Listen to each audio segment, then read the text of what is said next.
আসসালামু আলাইকুম প্রিয় শিক্ষার্থীরা, আমি ফারহানা আক্তার স্নিগ্ধা। এখন আমরা আলোচনা করব আমাদের কৃষি উপকরণ অধ্যায় 2-এ টাইপ 4 ভিত্তিক এমসিকিউ নিয়ে। টাইপ 4-এ আছে আমাদের মাছের অভয়াশ্রম। আমাদের মাছের অভয়াশ্রম রিলেটেড আমরা এমসিকিউ নিয়ে এখন আলোচনা করব। দেখি যে আমাদের এই রিলেটেড এমসিকিউ কি কি আছে।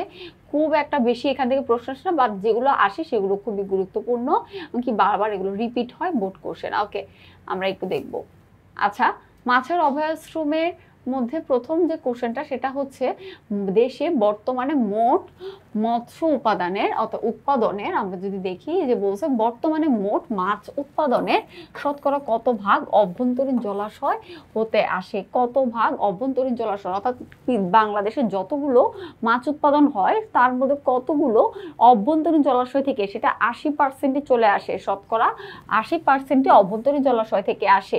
96 নাম্বার, অভ্যন্তরীণ মুক্ত জলাশয় প্রাকৃতিকভাবে মৎস্য উৎপাদন কমে যাওয়ার অন্যতম কারণ কি? এটা কমে যাওয়ার অন্যতম কারণ হচ্ছে ডিমওয়ালা পোনাগুলো আমরা নিধন করে ফেলি। ডিমওয়ালা মাছ আর পোনা যেগুলো আছে এগুলো নিধন করার কারণে মূলত মুক্ত প্রাকৃতিকভাবে মৎস্য উৎপাদন কমে যাওয়ার অন্যতম কারণ। এটা হচ্ছে 2 নাম্বার হবে।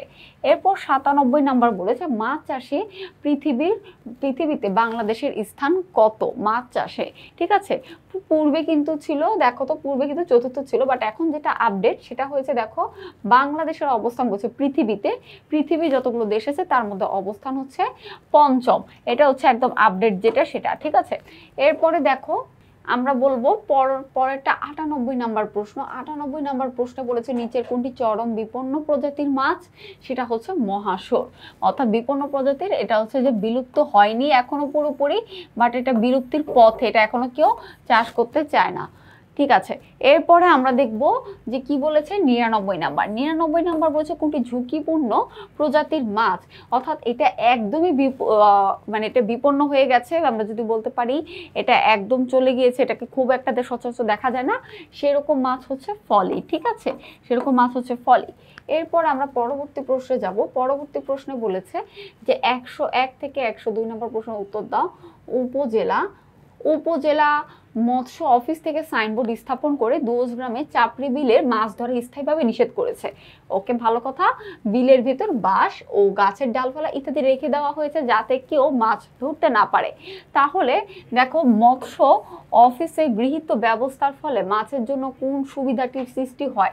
তাহলে দেখো মাছের জন্য কোন সুবিধার সৃষ্টি হয় এখানে, এই যে যাতে কি করতে পারে, ওরা প্রজনন করতে পারে। আমরা দেখি অপশনে আছে কিনা, মাছ যেখানে খুশি সেখানে বেড়াতে পারে, অবাধ প্রজনন ঘটাতে পারে, মাছ আকারে অনেক বড় হবে, প্রচুর পরিমাণে খাদ্য পাবে। এখানে অবাধ প্রজনন যাতে ঘটতে পারে, যার কারণে সে এই ব্যবস্থাটা গ্রহণ করেছে যাতে কেউ মাছ ধরতে না পারে। ধরতে না পারলে তো প্রজনন হবে, পরবর্তী প্রজন্মগুলো আসবে। আমরা এরপর চলে যাব 101 নাম্বার সর্বশেষ প্রশ্নে যেটা বলেছে উদ্দীপকে উল্লেখিত ব্যবস্থাতে গ্রহণের ফলে ফলাফলটা কি হচ্ছে? মাছের জীববৈচিত্র্য সংরক্ষিত হবে, মাছের অবাধ প্রজনন নিশ্চিত হবে না। এখানে মূলত কি বলেছে, সম্পূরক খাদ্য প্রয়োগের প্রয়োজন হয় না। না, খাদ্য প্রয়োগ তো অবশ্যই দিতে হয়। তুমি যদি মাছ চাষ করতে যাও তোমাকে অবশ্যই সম্পূরক খাদ্য দিতে হবে, এটা হয় না। মাছের অবাধ প্রজনন নিশ্চিত হচ্ছে ও যে ব্যবস্থাটা গ্রহণ করেছে, মাছের জীববৈচিত্র্য সংরক্ষিত থাকবে, অর্থাৎ যেগুলো বিপন্ন প্রজাতির মাছ সেগুলোও কিন্তু এই পুকুরে থেকে যাবে। তাহলে আমাদের এর উত্তর হবে কি 1 ও 2। আশা করি আমার এই টাইপ 4 ভিত্তিক তোমরা মাছের অভয়াশ্রম রিলেটেড যে এমসিকিউ গুলো আছে সেগুলো বুঝতে পেরেছো। দেখা হবে পরবর্তী টাইপ ভিত্তিক প্রশ্ন নিয়ে। সবাই ভালো থাকবে, সুস্থ থাকবে। আসসালামু আলাইকুম।